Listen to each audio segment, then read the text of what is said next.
For best audio and video quality, select 720 PHD below. Hi, I'm Vespers. I'm an Ableton Live certified trainer and a glitch-hop music producer. And I don't know about you guys, but when I was learning how to write music, I had a lot of different people telling me all these rules to music production. Things like you have to sidechain your bass, or you have to roll off the low frequencies at this level. You can never overdrive the input or output of a plugin.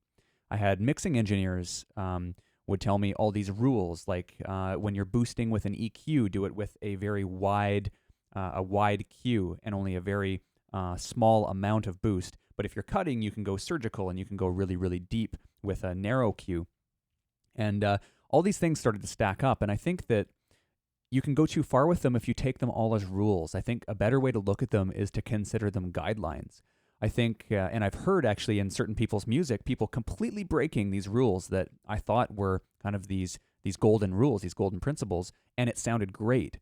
So I think that there really, when it comes to music production, there's really only one hard and fast rule, and that's that if it sounds good, it is good. If it sounds good, regardless of whatever process you use to create it, it is good.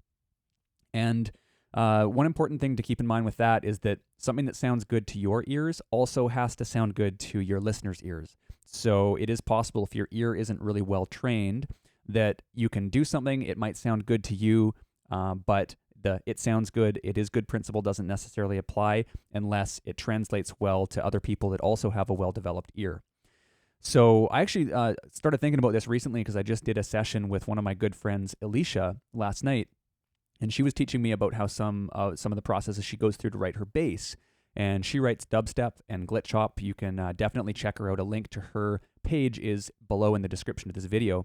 But she writes some of the most beautiful bass-heavy music that I've ever heard. And she was showing me this plugin that she uses, a synth.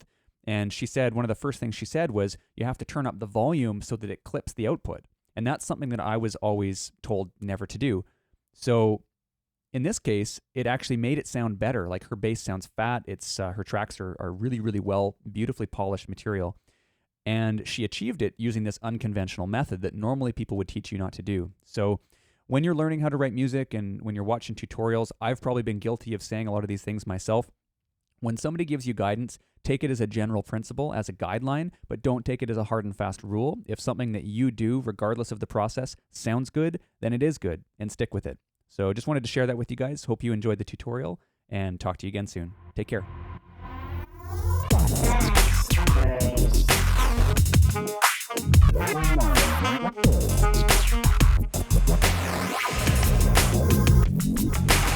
Vespers.